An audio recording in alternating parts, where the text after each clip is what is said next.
This would be the next class of your IM subject and the last class of your IM subject, Investment Management 5th unit. The last topic is mutual funds and details we are going to discuss today. Mutual fund, it's a pool of investments that save the interest of the common. It's a common financial goal which saves the interest of the various investors. So a trust that pools the savings of the investors who share a common financial goal is known as a mutual fund. The money collected is then invested in financial instruments such as shares, debentures, and other securities. The income and capital appreciation realized are shared by its unit holders in proportion to the number of units owned by them. So the money, so it's a pool basically which collects the investment from the various shareholders who have a common goal as such, a common financial goal. So the money then collected is then again it is reinvested in the financial instruments assets such as shares or debentures or any other securities that give the capital appreciation, that gives the income, and the capital appreciation realized are shared by its unit holders. The whatever the capital returns that has come will be shared by its unit holders in proportion to the number of units owned by them. So investment in securities are spread over a wide cross section of industries and sectors, reducing the risk of the portfolio. So you say that portfolio is nothing but a combination of securities. So that is the reason investment of these mutual funds are spread over across the industries, and sectors to reduce the risk of the portfolio. So mutual funds are mobilizers of savings of small investors in instruments like stock and money market instruments. So they invest their savings in the as a small investors also like stock and money market instruments. Mutual funds are corporations that accept money from investors and use these money to buy stocks, long-term bonds, short-term debt instruments issued by business or government. So they are the corporations that accept money from investors and use that money to buy stocks, long-term bonds, short-term debt instruments, okay, by the businesses or government as such. So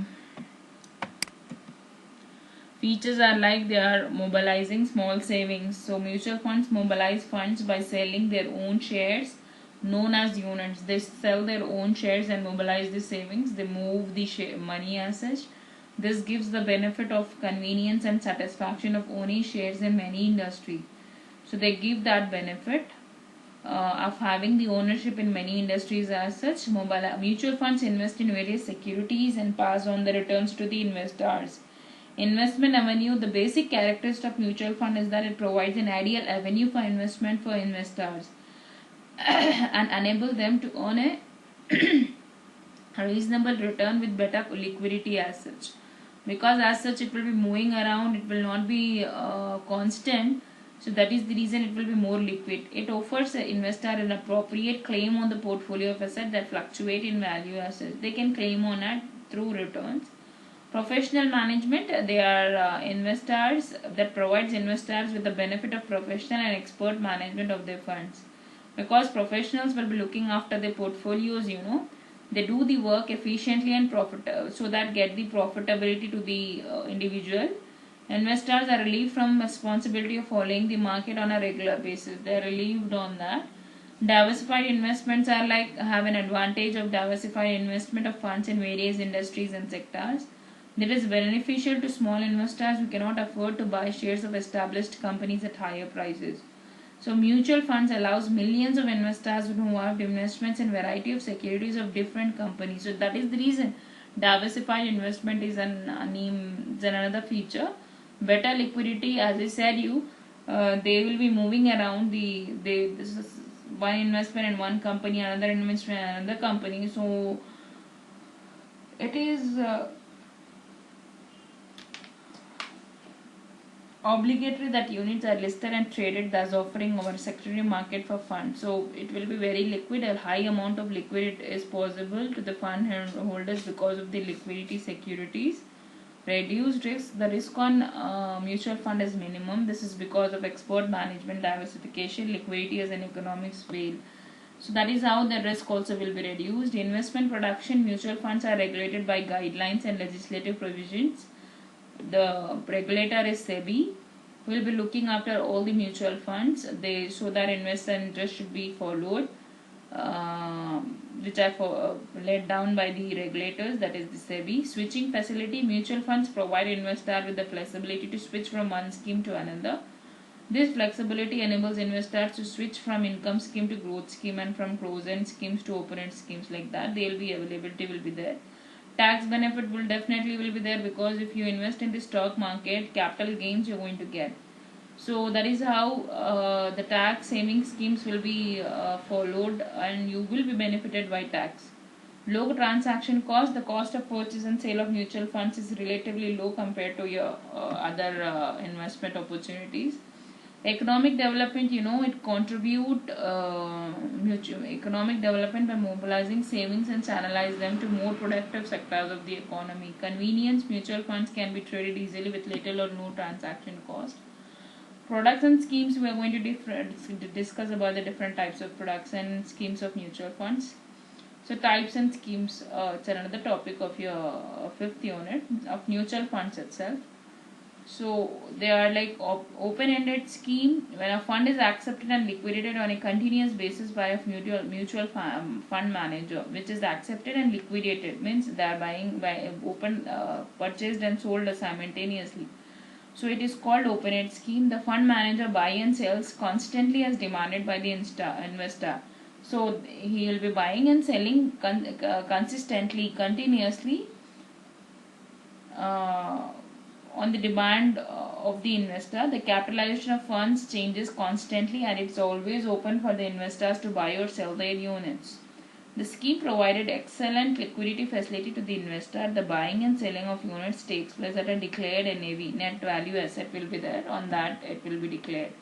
Closed schemes are like, this is another method when units of a scheme liquidated only after the expiry of a specified period. Only after a specified period it will be closed-end funds, like time will be there. After that period you're not going to, your expiry will happen and your unit will be closed as such.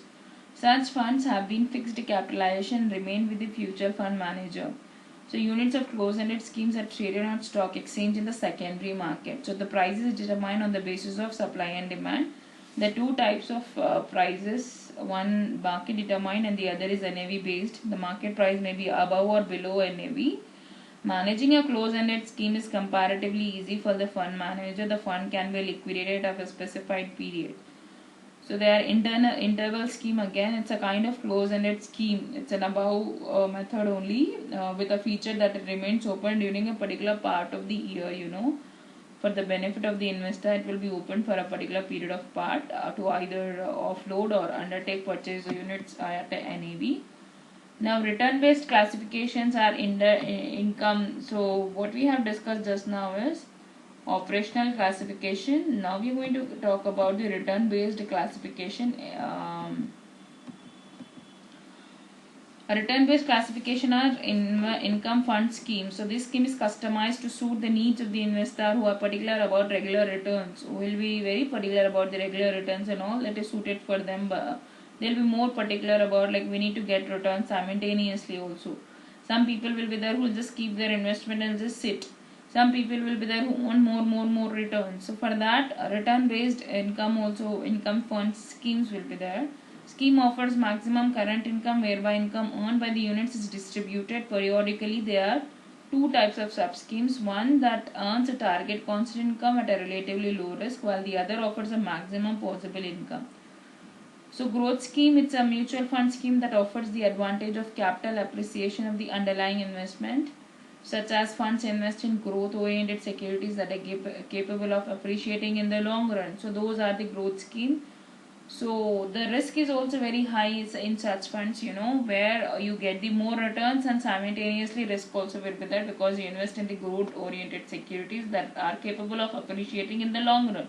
So the future of the securities which will be bright and all, you predict it and you invest as such, that are the growth scheme. Conservative fund scheme, a scheme that aims at providing a reasonable rate of return, protecting the value of investment, and achieving capital appreciation. So, a reasonable rate of return you are going to get, and the value of investment we are going to protect it at an achieving capital appreciation, called as a conservative fund scheme. It's also a middle of road funds. It's offer a blend of above features. Such funds divide the portfolio in stocks and bonds in such a way that it achieve its desired objective.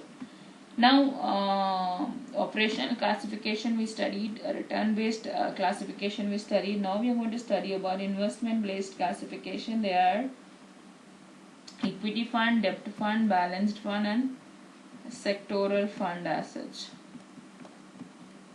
So equity fund are like they invest in equity shares. They carry a high degree of risk also. Such fund do well in favorable market conditions. When market is doing good, they do get the more benefits compared to other mutual funds. Debt funds are like just such fund invest in debt instruments like bond and debentures. Bond is a long term debt which government, basically treasury bonds will be there, government issues, whereas government private public sector issues government in sense. Debentures are long term instruments which will be issued by the company. So these funds carry the advantage of secure and steady income. There is a little chance of capital appreciation. They don't carry any risk. But a variant of this type of fund is liquid fund, with specialization in investing in short term money market instruments. They invest that income which is coming out of this security in short term security funds. Balanced funds are like mix of debt and equity in their portfolio of investments. Mix of equity and debt. The portfolio is often shifted between debt and equity depending upon the prevailing market conditions. So sectoral funds are like another one. Such fund invest in specific sectors of the economy. They include real estate, infrastructure, oil and gas, offshore investment, commodities, gold and silver. So the different types of sectoral funds are like fund of funds, leverage funds, and the other one is gilt fund, indexed fund. So such funds invest in units of other mutual. There are a number of funds that direct investment into specified sectors of the economy. So that is the reason that this make it to be diversified in investment, which is intensive is possible. Leverage funds are like they are created out of the investment which not only the amount mobilized from investors but also borrowed from the capital market. So that is the reason it is called as leverage funds. They carry out the benefit of leverage to the mutual fund investors. So additional provisions must be made for such funds to operate. They are short sale to take advantage of declining market in order to realize gains. So derivative instruments like options are used by such funds as leverage funds and all. They use the option. Gilt fund, these funds seek to generate returns through investment in government securities. Such funds only in central and state government and repo reverse securities. A portion of coupons may be invested in call money market to meet liquidity requirements also. Those are gilt funds. Such funds carry very less risk. These prices influenced only by the movement in interest rate. Index funds are like they are linked to a specified index. Specific index funds mobilized under such schemes are invested in securities of companies included in the index of any exchange. So the fund performance is linked to the growth in concern index. Tax saving schemes are like they you under mutual funds you invest in the capital gains. You through capital gains you need not to pay any tax if you invest in the stock market. So that is how you reduce. You need not to pay tax at all. Income will be distributed periodically depending upon your surplus. So subscriptions made up to 10,000 are eligible for tax rebate under Section 88 for such scheme. So the investment of scheme includes investment in equity, preference, convertible debentures and bonds to the extent 80 to 100% and rest in the money market. So now we are going to discuss the next topic, that is structure of mutual funds in India.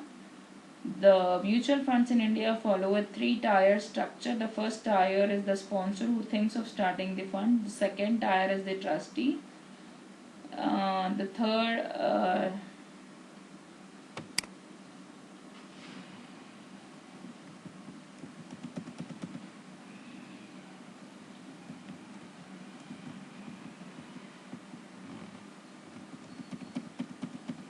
is bit more. What I'm going to do, I'll wind up the class. The further part I'm going to explain in my next class. See all of you guys. Bye, all of you.